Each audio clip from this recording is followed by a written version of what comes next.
রহমানির রহিম। তাহলে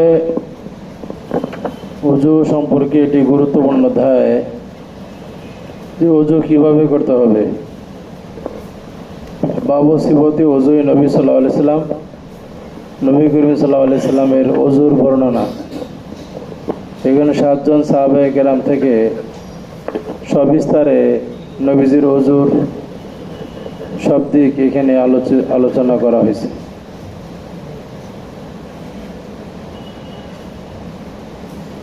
এই অধ্যায়ের শুরুতে একটা আমলের হাদিস আসছে, যে ব্যক্তি ওযু করবে। আর দেখো অধ্যায়ের শুরুতে একটা হাদিস আছে হযরত উসমান ইবনে আফফান থেকে বর্ণিত,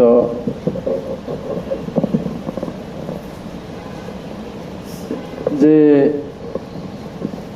রাসূলের তরিকা মতো ওযু করবে, সুম্মা সাল্লা রাকাতাইন, অথবা 2 রাকাত নামাজ পড়বে, লা ইউহাদ্দিসু ফীমা নাফসাহু, এমনভাবে নামাজ পড়বে যে নামাজের মধ্যে তার মনের সাথে কথা বলবে না। আল্লাহ তাবারক ওয়া তাআলা তার অতীতের গুনাহ মাফ করে দিবেন। এখানে একটি কথা আমরা আগেও আলোচনা করেছি, তারপর বললাম যে কথা বলবে না মানে কি, মনের সাথে কথা বলবে না। এখানে 2 তাফসীর। মনের সাথে কথা বলা মানে হলো মনের মধ্যে যে ওয়াসওয়াসা আছে,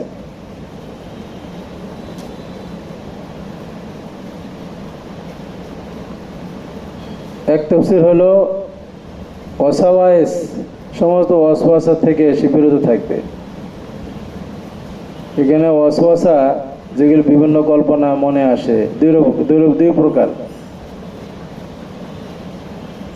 কিছু আছে ওয়াসওয়াসে ইখতিয়ারি, আর ওয়াসওয়াসে গায়রে ইখতিয়ারি। ইচ্ছা করে মানুষ বিভিন্ন কল্পনা করে, পরীক্ষার পরে কোথায় যাবে এই ভাবনা করে, এমনি টিকিট কাটবে। যেগুলি কসবি ওয়াসওয়াসা, মানুষের ওই ওয়াসওয়াসাগুলি নিজের কর্মের কারণে ওয়াসওয়াসা। আর কিছু ওয়াসওয়াসা গায়রে ইখতিয়ারি, অকল্পনীয়, তার ইচ্ছা না কিন্তু ওইগুলো এসে যায়, যেগুলিকে খাওয়াতের বলা হয়, মানে মনের মধ্যে আসে, খাওয়াতের বাল। তো এখানে ইমাম নবী রাহমাতুল্লাহ আলাইহি বলেছেন, যেখানে মনের সাথে কথা বলা থেকে মুরাদ হলো ওই ইখতিয়ারি কথা বলা মুরাদ, মানে ইচ্ছাকৃতভাবে যেগুলি মানুষ কল্পনা করে, ওগুলি যদি কেউ না করে নামাজ পড়ে তাহলে ফজিলত হবে। গায়রে ইখতিয়ারি কল্পনা এখানে মুরাদ না, কারণ গায়রে ইখতিয়ারি কল্পনা এটা বাদ দেওয়া সম্ভব না, কল্পনা এসে যায়। তো এই তাফসীরটা সাধারণ তাফসীর, কিন্তু কাজী আয়াস রহমতুল্লাহ আলাইহি আরো উলামায়ে কেরামদের থেকে উনি আরেক তাফসীর বয়ান করেছেন, যে এখানে 2 প্রকার মতলক তাহদিসে নফস, মতলক ওয়াসওয়াসা থেকে বিরত থাকা উদ্দেশ্য, 2 প্রকারে মুরাদ। আর ইমাম নবী রাহমাতুল্লাহ আলাইহি বললেন কি, শুধু 1 প্রকার ইখতিয়ারি, গায়রে ইখতিয়ারি মুরাদ না। কারণ হাদিসের মধ্যে আসছে, নবী করিম সাল্লাল্লাহু আলাইহি সাল্লাম বলেছেন, ইন্নাল্লাহা তাজাওয়াজা আন উম্মতি মা তাওয়াসওয়াসাত সুদুরুহা, মা তাওয়াসওয়াসাত বিহি সুদুরুহা হাত্তা ইয়ামালা আও ইয়াতাকাল্লামু বিহি।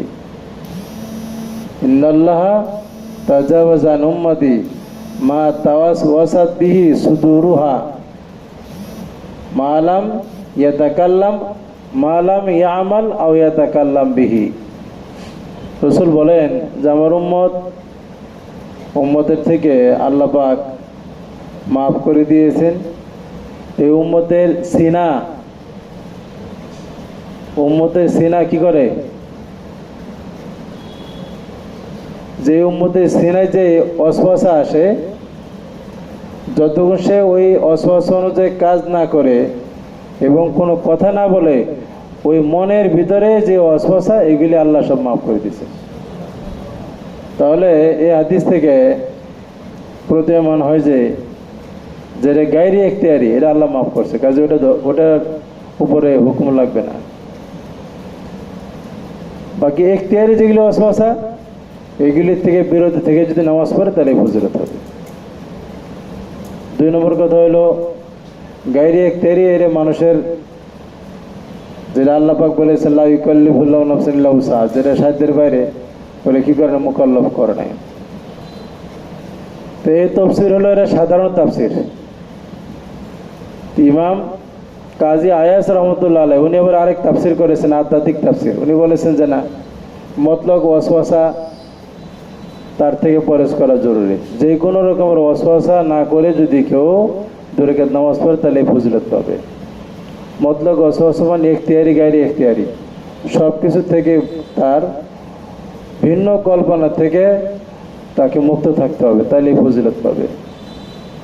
ওনার ব্যাখ্যা হলো যেহেতু এটা এই হাদিসটি এটা কোনো তাকলিফি হাদিস না, মানে এটা বাধ্যতামূলক হাদিস না, করতেই হবে, মুকাল্লাফ করে নাই, ফরজ করে নাই, বাধ্যতামূলক না। এবং এটা কোনো ওয়াইদ না, ধমকি নাই এখানে, বরং এটা হলো ওয়াদা, মানে ফজিলত, আল্লাহ পাকের ওয়াদা ফজিলত। মানে নুসুসাত কোরআন হাদিস 2 রকমের, একটা হলো তাকলিফি এবং ওয়াইদি, আল্লাহ বাধ্য করে দিয়েছেন, না করলে ধমকি আছে। আর কিছু আছে ওয়াদা আর ফজিলত, কিছু আছে কি রে ওয়াদা ফজিলত। এই হাদিস খানা এই আমলটা হলো কি ফজিলত আর ওয়াদার হাদিস। ফজিলত যেহেতু, তাই ফজিলত হাসিল করতে গেলে তাকে কষ্ট করে অর্জন করতে হবে। কাজে তাকে রিয়াজত মুজাহিদা করে জিকির আজকারের মাধ্যমে তার মন থেকে সমস্ত দুনিয়াবি ব্যস্ততা, দুনিয়াবি চিন্তা ভাবনা তার দিল থেকে দূরীভূত করে যখন একমাত্র আল্লাহ পাকের ইশক প্রেমে সে মত্ত হয়ে যে নামাজ আদায় করতে পারবে, তার জন্য আল্লাহ পাক এই ফজিলত তার জিন্দেগির গুনাহ মাফ করবে। তো এটা সম্ভব, যে রিয়াজত মুজাহিদা করবে তার জন্য সম্ভব। 12 বছর সাধনা করতে, 2, 4, 6 বছর তাকে জিকির আজকারে থেকে মন তৈরি করতে হবে, তারপরে কি এই নামাজ সে পড়তে পারবে, এটাও সম্ভব। যাই হোক, 2টা তাফসিরই আছে, ওলামা কেন 2টাই লিখেছেন।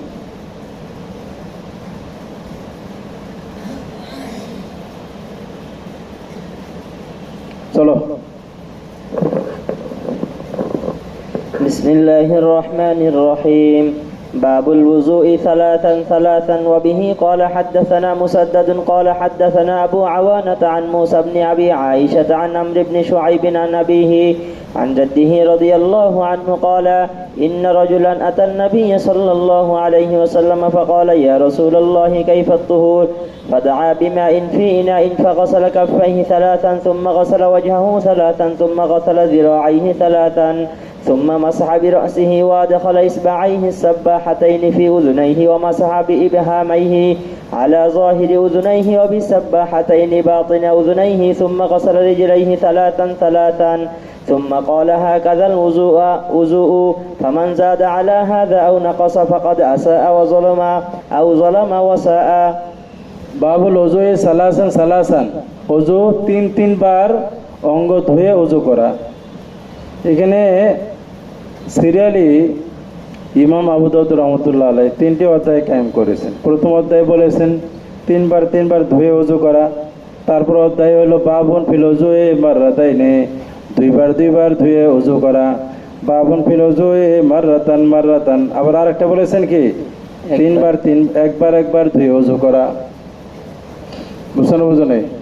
ঠিক ইমাম তিরমিজি রহমতুল্লাহ আলাইহি উনিও এরকম সিরিয়ালি 3 বাব কায়েম করেছেন। তাহলে এখানে 3 বাব কায়েম করা তার উদ্দেশ্য কি? এখন উদ্দেশ্য হলো যে এখানে তাদবিক হলো আল্লাহ এই একবার এটা হলো আদায় ফরজের জন্য। একবার কি রে? আদায় ফরজ। একবার ধোয়া ফরজ, তো এটা বোঝানোর জন্য একবারের হাদিসও আসছে। ফাকসিলু উজওয়াকুম ওয়া আইদিয়াকুম ইলাল মারাফিকি।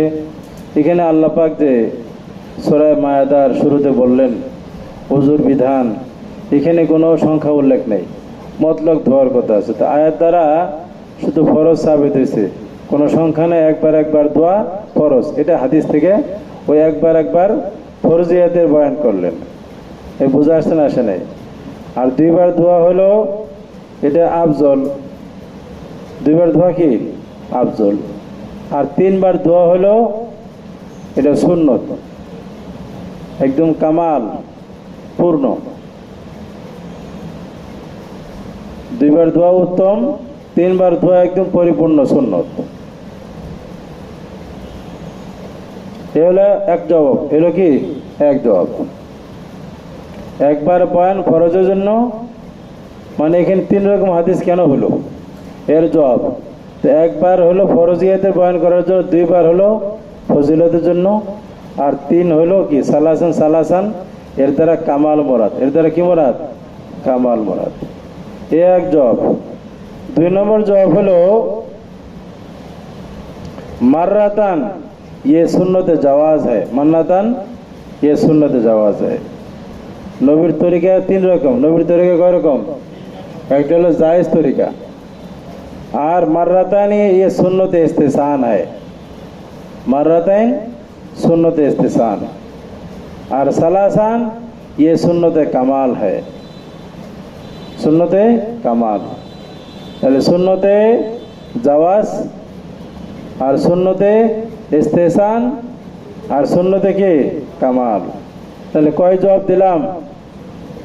এই তিন অধ্যায়, তিন রকম হাদিসের তিন রকম হাদিস কেন হলো তার দুই জবাব। এক নম্বর ফরজ আর ফজিলত, আর এটা কি কামাল। দুই নম্বর জবাব কথা কাছাকাছি, ভাষা ভিন্ন। এটা হলো সুন্নতে জাওয়াজ, আর এটা সুন্নতে ইস্তেসান, আর এটা হলো কি সুন্নতে কামাল। চলো।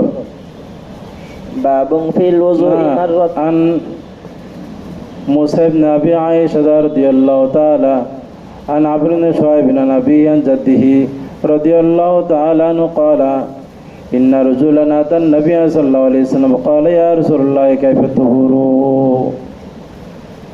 এখানে প্রথম হলো এ আন আমর ইবনে শুআয়ব আন আবি আন জাদ্দিহি, এটা একটি প্রসিদ্ধ সনদ। এটা কি প্রসিদ্ধ সনদ। এই পুরা সনদটা লিখে নিলে ভালো হয়। আন আমর ইবনে শুআয়বিন, আন আমর ইবনে শুআয়বিন, আন আমর ইবনে শুআয়ব ইবনে মুহাম্মদ, আন আমর ইবনে শুআয়ব ইবনে মুহাম্মদ,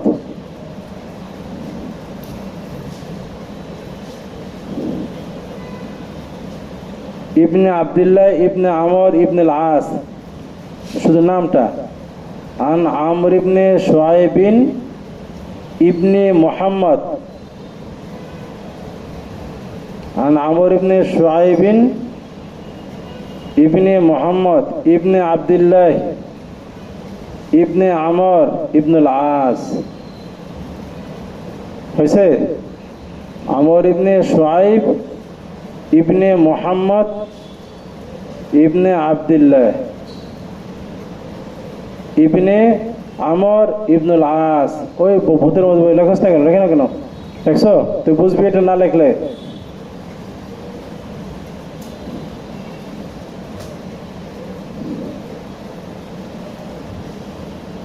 কি বললাম বলো? আমিন বলো। উমর নাকি? আন আমর, আমর। হ্যাঁ, আবার সোয়েব ডবল লেখছো নাকি? সোয়েব ডবল লেখছো? কে সোয়েব ডবল লিখবে কেন? আন আমর ইবনে শুআয়ব ইবনে মুহাম্মদ ইবনে আব্দুল্লাহ ইবনে আস ইবনে আমর ইবনুল আস। এই কথা বোঝা আসছে না? আসে নাই? তাহলে এখন এই সনদটা লেখার পর এবার সামনে আসো। এই সনদ এবার দেখো। আন আমর ইবনে শুআয়ব আন আবিহি, আমর ইবনে শুআয়ব, শুআয়বের ছেলে আমর থেকে বর্ণিত। কারণ আমর বয়ান করতেছে তার বাবার থেকে। এই হির মার্জা বিল ইত্তেফাক আমরের দিকে। হির মার্জা কোন দিকে? আমরের দিক। আমরের দিকে। আন আবিহি মানে আমরের বাবা। তাহলে আমর ইবনে শুআইব বয়ান করতেছে কার থেকে? তার বাবার থেকে। তার বাবাকে শুআইব। কথা বলেন না কেন? তার বাবাকে শুআইব। এর কোনো অসুবিধা নেই। কিন্তু আন জাদ্দিহি, এই তার দাদার থেকে। এখন জাদ্দিহি হির মার্জা কি? এই হির মার্জার মধ্যে একটা লাভ আছে। হির মার্জা আমরের দিকে হইতে পারে, হির মার্জা শুআইবের দিকে হইতে পারে। আর কথা বলে না কেন? হির মার্জা কার দিকে হবে? শুআইবের দিক। হির মার্জা যদি আমরের দিকে নাও, তাহলে আমর বয়ান করতেছে তার বাবা শুআইব থেকে, আবার শুআইব নকল করতেছে তা ওই আমরের দাদার থেকে। আমরের দাদা মানে কি? শুআইবের বাপ। আমরের দাদা মানে কি রে? শুআইবের বাপ। শুআইবের বাপ। শুআইবের বাপ কে? মুহাম্মদ। শুআইবের বাপ কে? মুহাম্মদ। কথা ঠিক কিনা? তখন এই মুহাম্মদ হলো তাবি। মুহাম্মদ কে? তাবিঈ। ওই সূরাতে হাদিস তাবির থেকে বর্ণিত হবে। ক্বালা ইন্না রাজুল, তাবি বয়ান করতেছে। তাহলে বোঝা গেল না সাহাবীর নাম উল্লেখ নাই, তখন হাদিস মুরসাল হয়ে যাবে। হাদিস কি হবে? মুরসাল হবে। মুরসাল মানে কি? সাহাবীর নাম উল্লেখ নাই। এই কথা বোঝা আসছে নাকি? আর বাসকে বলেছে জাদ্দিহি জমির মার্জা হলো এই কার দিকে? শুআইবের দিকে। আবিহির মার্জা আমর আর জাদ্দিহির মার্জা শুআইব। কথা বোঝা আসছে? একই না, একই ব্যক্তি না। যদি জাদ্দিহির মার্জা শুআইব হয়, তাহলে শুআইব নকল করতেছে, আমর নকল করতে তার বাবার থেকে, আর তার বাবা নকল করতে, শুআইব নকল করতেছে শুআইবের দাদার থেকে। শুআইবের দাদাকে? শুআইবের দাদা হলো আব্দুল্লাহ। শুআইবের বাবা লিখে দিলাম না, শুআইব ইবনে মুহাম্মদ ইবনে আব্দুল্লাহ। তাহলে শুআইবের বাবা হলো মুহাম্মদ, দাদা হলো আব্দুল্লাহ। দাদাকে? আব্দুল্লাহ। কথা ক্লিয়ার হলো না? তাহলে যদি জাদ্দিহি জমির মার্জা শুআইব ধরো, তখন দাদা কে হবে? শুআইবের দাদা। শুআইবের দাদাকে? আব্দুল্লাহ। তো আব্দুল্লাহ সাহাবী, আব্দুল্লাহ কি? সাহাবী। তখন হাদিসটা মরফু হবে। হাদিসটা কি হবে? মরফু হবে। সাহাবী উল্লেখ আছে। আর কথা বোঝা যাচ্ছে না? আসে নাই? এই সনদটা প্রসিদ্ধ, এখানে তাকিলের প্রসিদ্ধ। তাহলে এক সূরাতে হাদিস মুরসাল হয়, আর এক সূরাতে হাদিস কি হয়?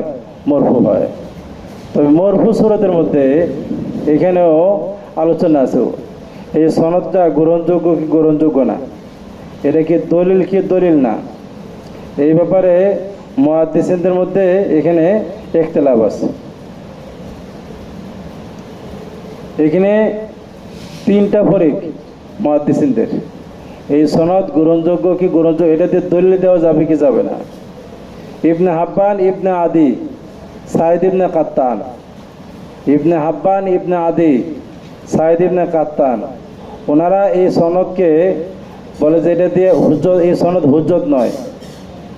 এই সনদের মধ্যে ওনাদের এশকাল কি, যে যদি জাদ্দিহির মার্জা আমর হয় তাহলে তো মুরসাল, আর মুরসাল তো হুজ্জত না। আর জাদ্দিহির মার্জা যদি শুআইব ধরা হয়, যদিও সাহাবী উল্লেখ আছে আব্দুল্লাহ, কিন্তু ওই সূরাতেও হাদিসটা মুনকাতি হবে। হাদিস কি হবে? মুনকাতি হবে। মুনকাতি কাকে বলা হয়?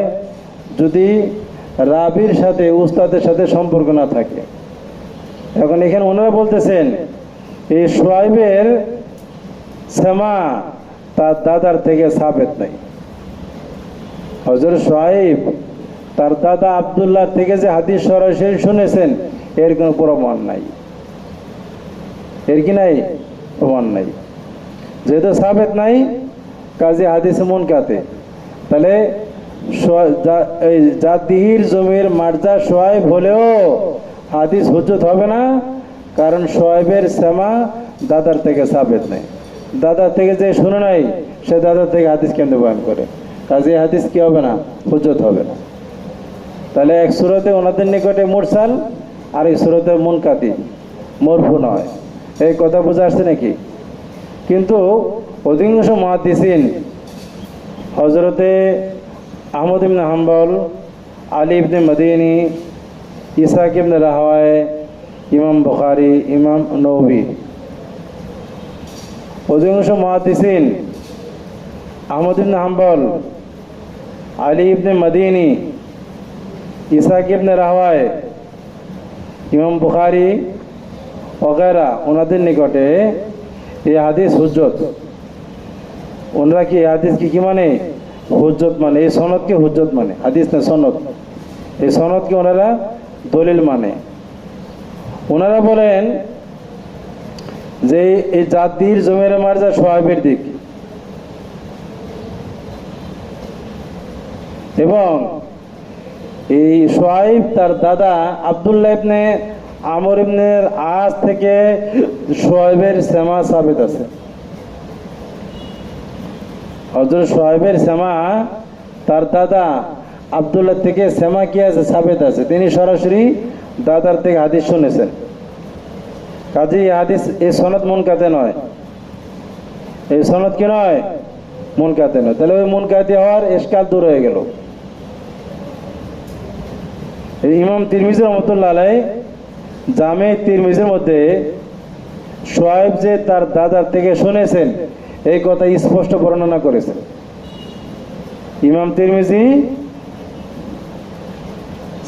সোহাইব তার দাদা আব্দুল্লাহ থেকে যে শুনেছে এই কথার কি করেছেন? তাসরিহ করেছেন, স্পষ্ট বলেছেন। কি বলেছেন?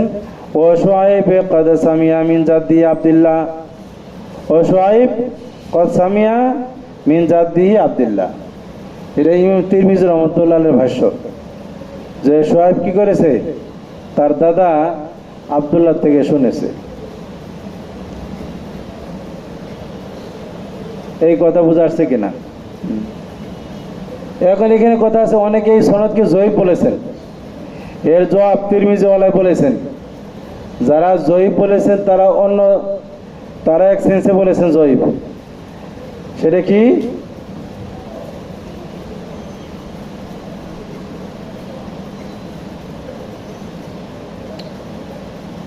কথা প্রসিদ্ধ আছে যে তার দাদা আব্দুল্লাহর থেকে তিনি একটা সহিফা পেয়েছেন, লিখিত একটা খাতা পেয়েছেন। ওই খাতা দেখে দেখে তিনি হাদিস বয়ান করেছেন। ওই খাতা থেকে হাদিস বয়ান করেছেন। এই জন্য অনেকে এই সনদকে, ওনার এই সনদকে জয়ীফ বলেছেন। যিনি দাদার থেকে শুনে নাই, দাদার থেকে খাতা পাইছে, দাদার থেকে সরাসরি দর্শ পায় নাই, সেমা সাবেত নাই, ওই খাতা থেকে হাদিস বয়ান করেছেন, কাজে এটা হুজুত হবে না, জয়ীফ হবে। কিন্তু মুহাদ্দিসিন বলেন যেহেতু তার দাদার থেকে সেমা সাবেত আছে, এটা প্রমাণিত হলো, তাই সেমা সাবেত হওয়ার পরে যদি কেউ উস্তাদ থেকে সেমা সাবেত হওয়ার পরে উস্তাদ থেকে কোনো কি পায়, বুঝাদা পায়, বুঝাদা গেছে নাকি হাদিসের অনেক প্রকার, কোনো খাতা পাইছে, ওর থেকে হাদিস বয়ান করে, তাহলে এই বয়ান সহি আছে। যেহেতু তার কি আছে? সরাসরি সাক্ষাৎ সাবেত আছে। এরপরে সে কোনো কিতাব পাইছে, খাতা পাইছে, সেটা দেখে হাদিস বয়ান করলে হাদিস সহি।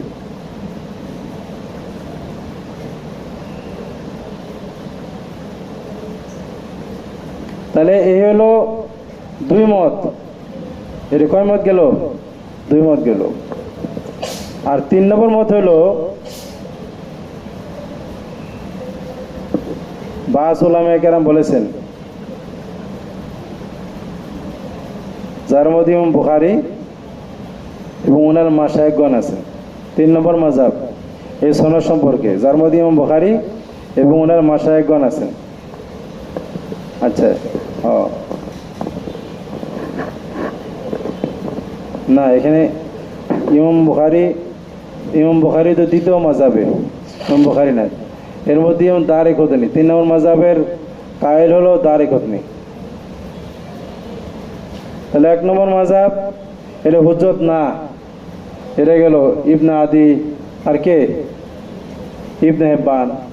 আর 2 নম্বর মাযহাব এই তোমার আহমদ ইবনে হাম্বল, আলী ইবনে মদিনী, ইসাক ইবনে রাহওয়ায়, ইমাম বুখারী ওনার মাশায়েখগণ, এটা হুজ্জত। আর 3 নম্বর মাযহাব হলো দারিকুতনি। দারিকুতনি ওয়ালা বলে যে এই সনদের মধ্যে যদি আমর ইবনে আব্দুল্লাহ ইবনে আমর ইবনে আস সরাহাতান যদি দাদার নাম উল্লেখ থাকে তাহলে হাদিস এটা হুজ্জত হবে। আন জাদ্দিহি আব্দুল্লাহ ইবনে আমর ইবনুল আস, এভাবে যদি জাদ্দির পরে আব্দুল্লাহ ইবনে আমর ইবনুল আস নাম উল্লেখ থাকে দাদার, তাহলে হাদিস হুজ্জত হবে। আর যদি নাম উল্লেখ না থাকে তাহলে হাদিস হুজ্জত হবে না। উনি দুই সুরত বয়ান করেছেন। কে? দারকুতনিওয়ালায়। আচ্ছা, قال ان رجلا اتى النبي صلى الله عليه وسلم, এক ব্যক্তি এসেছেন নবী করিম সাল্লাল্লাহু আলাইহি সাল্লাম নিকটে। فقال يا رسول الله كيف طهور, এসে জিজ্ঞাসা করলেন ইয়া আল্লাহর রাসূল কিভাবে পবিত্রতা হাসিল করা যাবে। ওয়াদা বিমাইন বিনাইন, নবীজি একটি পাত্রের মধ্যে পানিকে চাইলেন, পানি আহ্বান করলেন। ফাগাসালা কাফাই, পানি আসার পরে নবীজি দুই হাতকে ধুইলেন, দুই হাতের এই হাত ধুইলেন তিনবার। সুম্মা গাসালা ওয়াজহু সালাসান, চেহারা ধুইলেন তিনবার। সুম্মা গাসালা যারাইহি সালাসান, হাতের বাহু ধুইলেন তিনবার। সুম্মা মাসা রাসাও বিরাসি, অতঃপর মাথা মাসে করলেন। ওয়াত খালাইস বাইয়া সাব্বাতাইনে ফিউজ নাই, এবং দুই হাতের এই শাহাদত আঙ্গুলকে ঢুকাইলেন তার দুই কানের মধ্যে। ও মাসাহাবি বাহামাই আলা জাহির উজনাইহি, এবং দুই হাতের বৃদ্ধাঙ্গুলে দিয়ে কানের পিঠকে মাসে করলেন। অবিসাব্বা হাতাইনে বাতেনা উজনাইহি, এবং দুই শাহাদত আঙ্গুল দিয়ে কানের পিঠকে পেটকে মাসে করলেন। সুম্মা গাসালা রিজলাইহি সালাসান সালাসান, সহজ হাদিস। অতঃপর ধুইলেন দুই পা তিনবার তিনবার। সুম্মা ক্বালা কাদাল ওযু, এমনটাই ওযু। ফামান জাদা আলা হাদা ওয়া নাকাসা ফাকাদ আসা ওয়া জালামা আও জালামা ওয়া আসা, যে ব্যক্তি জিয়াদা করবে ইহার উপরে, এই তিনবারের চেয়ে চারবার পাঁচবার ধুইবে, অথবা কমাইবে তিনবারের চেয়ে কম ধুইবে অঙ্গ প্রত্যঙ্গ। ফাকাদ আসা, সে অপরাধ করলো এবং জুলুম করলো। অথবা রাবি শখের রাবি, জালামা আগে বলছে, আসা পরে, জুলুম করলো বা সে অপরাধ করলো। এই কথা বোঝা আসে কিনা? এখন এই হাদিসের এই শেষের অংশে এশকাল কি, যে এখানে বলল যে ব্যক্তি বাড়াইলো অথবা কমাইলো, আসা ও জালামা, বাড়াইলো সে অপরাধ করলো, জুলুম করলো, এটা আমাদের বোঝা আসে। যেহেতু তিনের চেয়ে বেশি সাবেত নাই, তিনের চেয়ে বেশি কিনে হাদিসে সাবেত নাই। কিন্তু আওকানাকাসা, কমাইলে এটা সে জুলুম করলো অথবা অপরাধ করলো। এই যে কমানের ক্ষেত্রে জালামা আসা বললে এখন এটা আমাদের এশকাল হয় যে এই তিনের চেয়ে কম তো সামনের অধ্যায়ের মধ্যে সাবিত আছে, নবীজি দুইবার করে দিয়েছেন, একবার দিয়েছেন, কথা ঠিক কিনা? তাহলে নবীর থেকে যেটা সাবেত ওটা আবার আসা জালামা কেমনে হয়? এশকাল হয় কি হয় না? এই জন্য এশকালের একাধিক জবাব খেয়াল করতে হবে, গুরুত্বপূর্ণ কথা। এক নম্বর জবাব হলো, এখানে বাস মুহাদ্দিসিন বলেছেন যে এই জায়গার মধ্যে হাদিসের মধ্যে জিয়াদতের কথা, ফামান জাদা আলা হাদা, এই এবারতটা তো সাবেত আছে।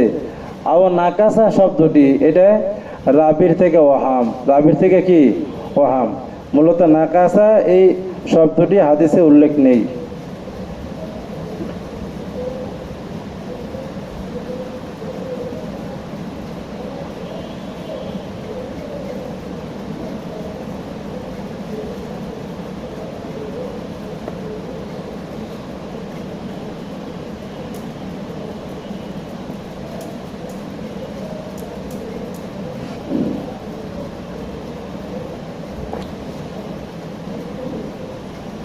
মুসনাদে আহমদ, ইবনে মাজাহ এবং অন্যান্য কিতাবের মধ্যে এই হাদিস বর্ণিত হয়েছে।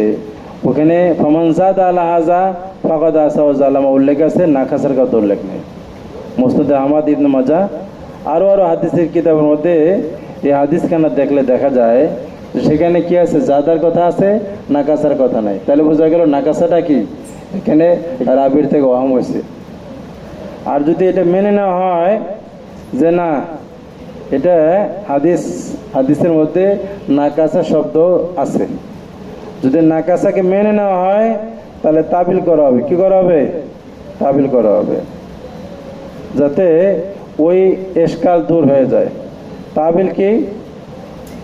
এক নম্বর তাবিল হলো যেখানে নাকাসা থেকে মরাদ হলো নাকাসান মাররাতিন ওয়াহিদাতিন, নাকাসা থেকে মরাদ কি রে?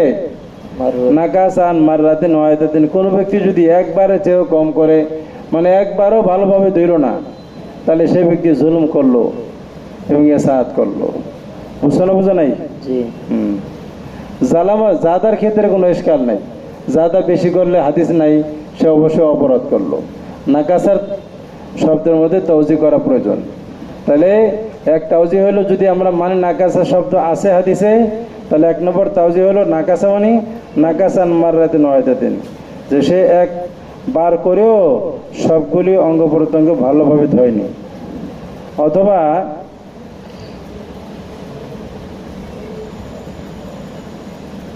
দ্বিতীয় নম্বর তাবিল,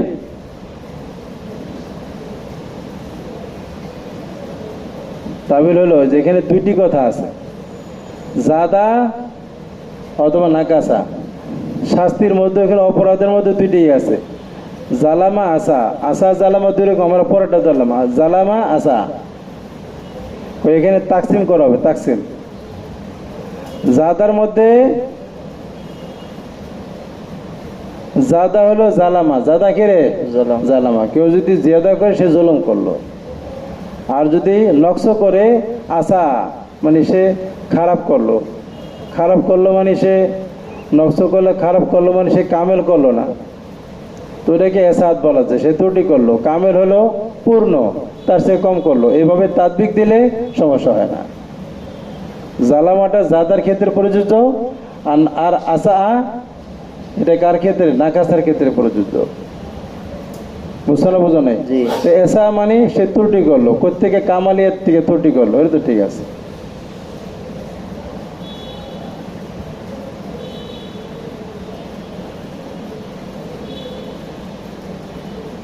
চলো। باب في الوضوء مرتين. وبه قال حدثنا محمد بن العلاء قال حدثنا زيد يعني ابن الحبابي قال حدثنا عبد الرحمن بن ثوبان قال حدثنا عبد الله بن الفضل الهاشمي عن الأعرج عن أبي هريرة رضي الله تعالى عنه أن النبي صلى الله عليه وسلم ওযু করেছেন দুইবার করে ধৌত করে, বাস পরিষ্কার, বাবের সাথে মুনাসাবাত আছে। চলো। وبه قال حدثنا عثمان بن أبي شيبة قال حدثنا محمد بن بشر قال حدثنا هشام بن سعد قال حدثنا زيد عن عطاء بن يسار قال لنا ابن عباس أتحبون أن أريكم আমাদের জন্য বলেন ইবনে আব্বাস, আতুহিব্বুনা আন উরিয়াকুম কাইফা কানা রাসূলুল্লাহ সাল্লাল্লাহু আলাইহি ওয়াসাল্লাম ওয়াদা। ইবনে আব্বাস বললেন আমাদেরকে, তোমরা কি মহব্বত করো, তোমরা কি চাও যে আমি তোমাদেরকে দেখাবো নবী পাক সাল্লাল্লাহু আলাইহি সাল্লাম কিভাবে ওযু করতেন।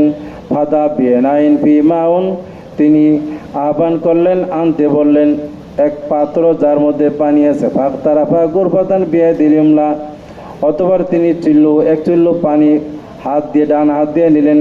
ফাতা মাজ অবস্থান শাখা, মুখের মধ্যে পানি দিয়ে কুলি করলেন, নাকের ভিতরে পানি দিলেন। সুম্মা খাজা উখরা, অতঃপর আবারও পানি নিলেন। ফাজামা বিয়া ইয়াদাইহি, ওই গুরফা দুই হাত দিয়ে একত্রিত করে চিল্লো পানি নিলেন। বুঝো নাই? সুম্মা গসলা ওয়াজাহু সুম্মা খাজা উখরা, অতঃপর আরেক চুল্লু পানি নিলেন দুই হাত দিয়ে। ফাগসালা বিয়াদাইহি, ডান হাত ধুইলেন। সুম্মা খাজা উখরা, আরেক চুল্লু পানি নিলেন। ফাগসালা বিয়াদাইহি ইসরা, সুম্মা কাবজা কাবজাতা মিনাল মায়ে, অতঃপর এক চুল্লু পানি নিলেন। সুম্মা নাফাজা এদাহু, অতঃপর হাতকে পানি নিয়ে হাত ঝাড়লেন। সুম্মা মাসা বিয়ারা সহজ নেই, অতঃপর ওই ভিজা হাত দিয়ে মাথাকে, নতুন পানি নিয়েছেন, নতুন পানি নিয়ে সুন্নত, ওই ভিজা হাত দিয়ে মাথা এবং দুই কানকে মাসে করলেন। সুম্মা কাবজা কাবজাতুন উখরা মিনাল মায়ে, অতঃপর এই এক চিল্লো পানি নিলেন। এক মুঠ মানে কি? এক হাত দিয়ে যতটুকু পানি ওঠে। ওটাকে মেরে দিলেন, ডান পায়ে অফিয়ার নালু, পানির মধ্যে একদম মারলেন। অফিয়ার নালু, আর জুতার মধ্যে, ওই পায়ের মধ্যে জুতা আছে, জুতা পরিহিত ডান পায়ের মধ্যে পানি কি করলেন? ভিজাই দিলেন। সুম্মা মাসাহা বিয়াদাইহি, অতঃপর ওই পাকে মাসে করে দিলেন, ডলে দিলেন দুই হাত দিয়ে।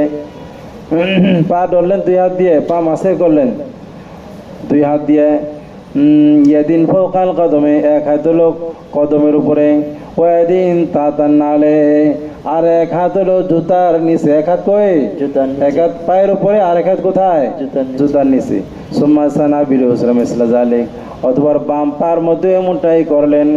এই কথা বুঝা আসছে, সবটাই বুঝা আসছে, শেষের পয়েন্টটা এখানে বিশাল এশকাল। জি। আর কথা বুঝা আসছে কিনা?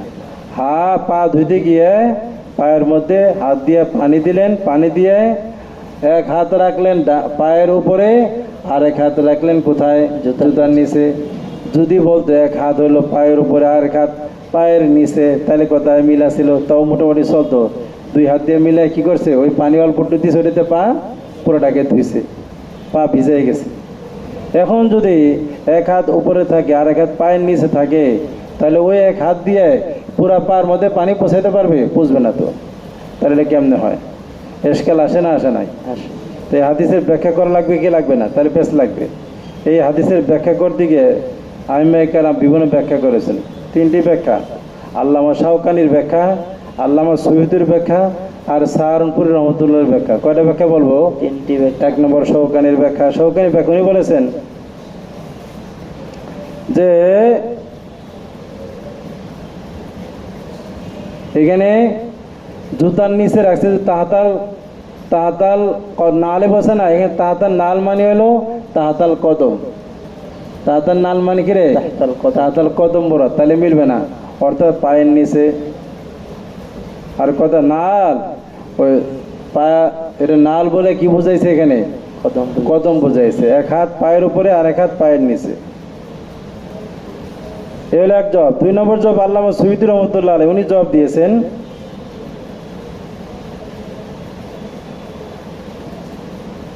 উনি বলেছেন এখানে জুতা বলে যে কদম মোরাদ নেওয়া যাবে না, বরং এখানে আমরা বলবো যেটা হলো এই হাদিস, এটা হলো মাসার ক্ষেত্রে প্রযোজ্য, এটা গোসলের ক্ষেত্রে নয়। এই হাদিস থেকে মুরাদ কি রে? মসে আলাল খব মুরাদ, মসে আলাল খুব মুরাদ, মানে ওই নবীজির পায়ে মোজা পরিধান করা ছিল, চামড়ার মোজা পরিধান করা ছিল, জুতাও ছিল। কাজী এই জন্য এক হাত উপরে রাখছে পানি দিয়ে, ওই হাত দিয়ে মাসে করছে, আর এক হাত ওই জুতার নিচে রাখছে। তো নিচে রাখলে কোনো সমস্যা নাই, ওটা ধরে উপরে দিয়ে মাসে করছে, এটাও মিলে কথা। ওইখানে মোজার কথা তো উল্লেখ নাই, মোজার কথা নিষিদ্ধ নাই, মোজার কথা উল্লেখ নাই, মোজার কথা কি নাই? নিষিদ্ধ নাই। কাজী ব্যাখ্যা উনি দিয়ে এটা সমাধান করলো। কিন্তু ইমাম খলিল আহমদ সাহারনপুরি রহমতুল্লাহ আলাইহি উনি আরেকটি ব্যাখ্যা করেছেন, ওনার ব্যাখ্যাটা সুন্দর। উনি বলেছেন আগের দুই ব্যাখ্যা একটা উনি সহি মনে করেন না, যেখানে নাল থেকে কদম মুরাদ না, যেমন নাকি শাওকানি বলেছে, আর এখানে মাসালা উল্টায় উনি মাসা খুব আলাল, মাসা আলাল খুব মুরাদ দিয়েছেন, এরও মুরাদ না। বরং উনি বলতেছেন এটার ব্যাখ্যা হলো যে এক হাত পায়ের উপরে রাখছেন, আর এক হাত কি করছেন? পায়ের উপরে রাখছেন। আর দ্বিতীয় হাত পায়ের নিচে, জুতার নিচে রাখছেন। জুতার নিচে রাখছেন মানে ওটাতে ধন নাই, জুতার নিচে রেখে পাটাকে আলগা দিয়ে মানে আলগায় রাখছেন, পাটাকে কি করে রাখছেন? আলগা দিয়ে উঁচা করে রাখছেন। উঁচা করে রেখে ওই ডান হাত যে পায়ের উপরে রাখছেন, ওটা দিয়েই পুরা পাকে কি করছেন? এরকম পানি পৌঁছাই দিচ্ছেন। পায়ের উপরে রাখছেন মানে এক জায়গায় রেখে বসে রয়েছেন, মরাদ না, ওটা বুঝাইছে। পায়ের উপরে হাত, ডান হাত রেখে ওটা আবার সারা পায়ের মধ্যে ঘুরিয়ে পানি সারা পা পৌঁছাই দিছে, আর আরেক হাত দিয়ে পা উঁচা করে রাখছেন। এইভাবে এক হাত দিয়ে পায়ের মধ্যে পানি পৌঁছানো সম্ভব কি সম্ভব না? সম্ভব। তাহলে তো হয়ে গেল, এক হাত পায়ের নিচে রেখে আর এক হাত পায়ের উপর রাখছে, রেখে তারপরে পুরা পায়ের মধ্যে পানি পৌঁছাই দিছে, হয়ে গেল তদ্বিক। তাহলে হাদিসের জাহির দিয়ে তো হাদিসের মতলব বোঝা যায়, যায় কি যায় না? যায়। এর কোনো তাবিলও করা লাগে না। চলো চলো চলো চলো। باب الوضوء مرة وبه قال حدثنا مسدد قال حدثنا يحيى عن سفيان قال حدثني زيد بن أسلم عن عطاء بن يسار عن ابن عباس رضي الله تعالى عنه قال ألا أخبركم بوضوء رسول الله আলা উখবিরুকুম বিউযুই রাসূলিল্লাহি সাল্লাল্লাহু আলাইহি ওয়াসাল্লাম। ইবনে আব্বাস বলেন, আমি কি খবর দিব তোমাদেরকে রসুল করিম সাল্লাল্লাহু আলাইহি সাল্লামের ওযুর ব্যাপারে, ফাতাওয়াজ্জা মাররাতান, নবীজি একবারও ওযু করেছেন জায়েজ বোঝানোর জন্য, যেটাও জায়েজ আছে, ফরজ তো আদায় হয়ে গেল।